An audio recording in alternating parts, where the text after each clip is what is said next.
Hey everyone, how's it going? I want to talk to you about something that has been popping up in my LinkedIn inbox and a major reason why I'm starting Engagement Academy, the community, a place where you will come to take all my trainings. It's every webinar and every podcast episode all compiled into lessons that you can learn where the fundamentals build on each other. And this podcast is just a beacon for you to get breadcrumbs along the way, little pockets of nuggets of knowledge.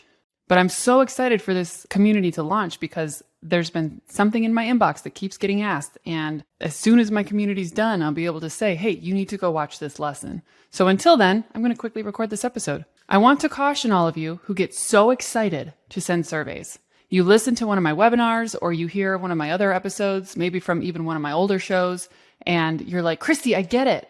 I get that surveys set you free. They're the foundation on which I can do anything at all to drive engagement, and I can't wait to get started. But the problem is you make it too complicated right out the gate, and I stop you. At least once a week, someone's saying, I'm going to send a survey to the engineering team because I know their leader's super toxic. I want to send a bunch of surveys about the different parts of our employee experience. Like I want to know exactly how people feel about benefits. And then I want to know how people feel about our path to grow. And those will be different surveys. And there's nothing wrong with you if you've done this, whether it was you who messaged me or not, which I get everyone's permission before I do this. I don't ever name names. And I tell you, I'm excited that you're excited, but my advice to you is to slow down, not to stop. I'm not telling you not to do this. Start small. Because for example, if you watch someone on the Olympics do some crazy gymnastics routine, you might be like, I'm going to dedicate my life and all my energy into being a gymnast. You're not going to be a gymnast tomorrow, and you're not going to go do 5,000 crunches and 1,000 push-ups and work out for 5 hours, and then the next day be expected to move. That's too much. It's not that you can't do it. You can do it, but you're going to be crippled with what you create on the other side of that. It's best to start small and just send one survey to start with one question. Think of this like growing a muscle. Just send one survey with one question that says to everybody, what gets in the way of doing your best work? Start there. Get some wins. Find some clear patterns.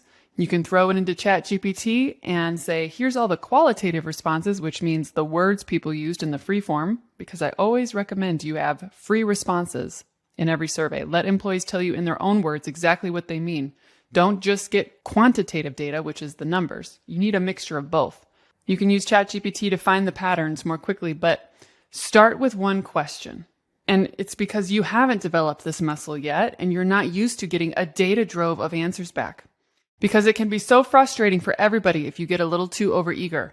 For you, you spend a lot of time trying to come up with questions, and I guarantee you they contradict each other.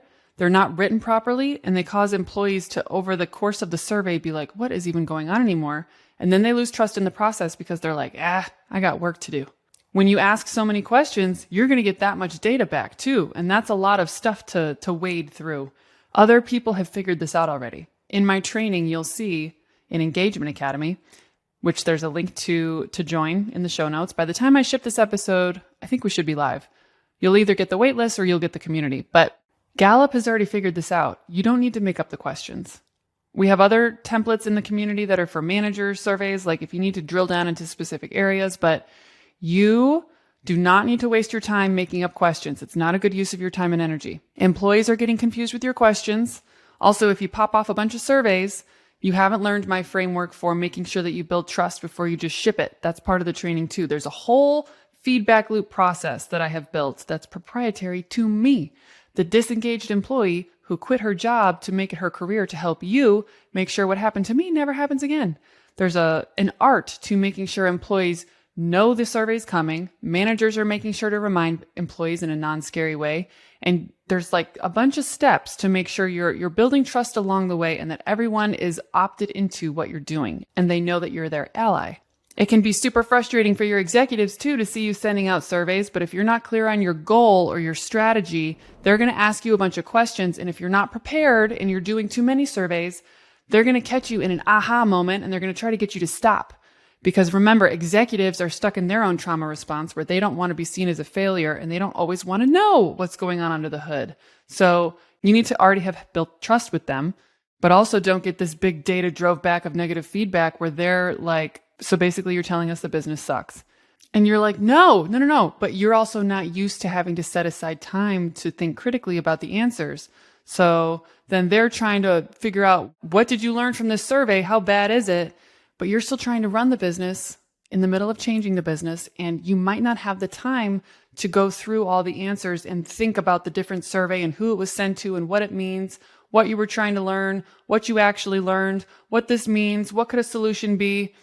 That's too much. It could cause you to take too much time to go through all the data, and then employees are like, hello, so did you read my feedback? Am I in trouble? And it's like, no, first of all, it was anonymous. Second of all, we need this in order to turn our company into a great place to work. But you might accidentally cause people to worry, like, oh, was it so bad that we're all fired? I'm telling you, this is what runs through employees' heads.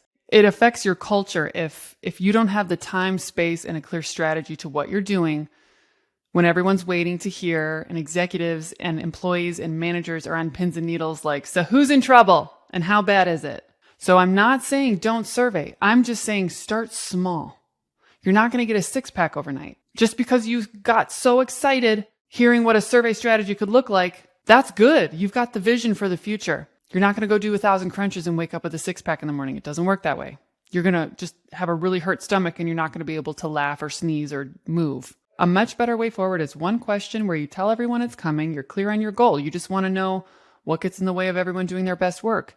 Hint, that is your main driver of disengagement. There's going to be buckets of answers and patterns of like, I don't have enough time. Deadlines are too rushed.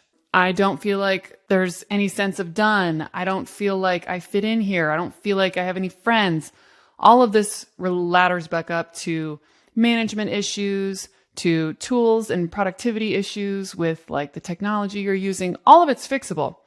But if you find out too much at once, you're going to get panicked, exhausted, and hurt emotionally and spiritually. When you start slow, you can just get one learning, figure out what the loudest top 3 pain points are, figure out a way to bucket everything, and stop there. Join my community, and then we teach you how to use the employee hierarchy of needs to make sure that just because everyone says they don't feel like they're told good job enough, it doesn't mean your company's ready for recognition. It means it's a need to make sure everyone even knows what's expected of them at work, which is like a goals and a management basic need. So don't work on things out of order. I know maybe this episode is like helpful, not helpful, but my advice here is to just not go gangbusters right out the gate. Don't get freaked out about technology. We can talk about that and we teach it in the community. What are the best tools to use? Use a Google form at first. Use SurveyMonkey if you have to. Do something that's free just to like get the muscle going, get it warmed up. Don't make an investment before you really even know what tools are out there and what thought leaders like me and the other mentors in the community have seen work and not work, and the pros and cons of all the different types of tech out there, paired with what your unique needs are at your community. That's what we're teaching you in this community, is how to think for yourself. Because while you have the guidance of me and many others, only you can take the problem statements of your organization and your pain statements of your day and go shopping for tools and technology that solve for, what do my employees hate about surveys? What do my managers hate about surveys? What do the execs hate about surveys? What do I hate about surveys? And then you go shop for tech and you're like, hey, how do you solve for these issues? Whether it's we're worried that they're not really anonymous. We want to make sure it doesn't take people too much away from their day, and we want it to be easy to use and maybe integrate with Slack. So it's like easier to jump from tool to tool. Or you need really colorful charts and insights that kind of think for you and help you get going faster. Don't go buy a tech tool until you've taken my course. So if you're excited to start with surveys, I'm excited for you. It is your ticket to freedom with regard to being able to sleep at night and holding your own with executives to make sure that you're working on the right things to have the greatest impact and avoid feeling attacked for like, why are you doing this? You can feel confident saying, this is why I'm doing this. This is what our people say. And this is best practice against Engagement Academy. So to my very eager survey senders, good for you. That's something that a lot of HR leaders kind of aren't brave enough to do. If you can believe it, I also have a lot of HR leaders who are like, I don't want to send a survey. And I kind of like, are you sure that I have to get good at this? And I'm like, I'm sure. 100%. The only way out is through. How are you going to drive engagement if you don't have a feedback loop with your people? The blogs and the content out there is not going to tell you. It's vague and basic and dumb. You need to have good onboarding. You need to have a culture of empowerment and growth and you need to make sure you have a retention strategy. It's like vague mumbo jumbo that some burned out marketing employee at some other company trying to sell you something just copied from somewhere else. And the more those get copied, the more vague it gets. So yes, you need to get great at surveys. Surveys set you free. That means you can't drive engagement without knowing exactly what your employees think stinks about working at your company. But we reframe that, right? The negative feedback from your employees are the answers to the disengagement test. Just don't blow your hair back with the SAT, ACT data drove that you're not ready for. It's like giving a kindergartner the ACT. You're not ready, and that's okay. There's nothing wrong or bad with you. It's just something you need to grow and develop and get there. And you will, probably faster than you think. So don't give yourself imposter syndrome on accident. We don't need that. There's plenty of other people accidentally trying to give it to you, like your executives and your employees. No one means to, but you definitely can't give it to yourself by going too hard in the paint with surveys. That was a basketball metaphor. I apologize. I played a lot of sports. I know not everybody did. Going too hard in the paint means you're going to dribble really hard and like bounce it off your foot or get a foul because you're going to run into someone. The paint is like the lane. Anyway, okay. All right. I love you guys. Keep going. I'm so proud of the questions that I'm getting because you guys are listening and you're paying attention and you're getting that HR is the path for you. You just weren't equipped, and your HR training and certifications didn't teach you this stuff. So I'll be back next week with your next tip. And until then, join the Engagement Academy community so you can finally have some HR friends and a bunch of smart people who are willing and ready to answer all your questions and support you so you don't feel so alone. I love you. I'll talk to you guys soon.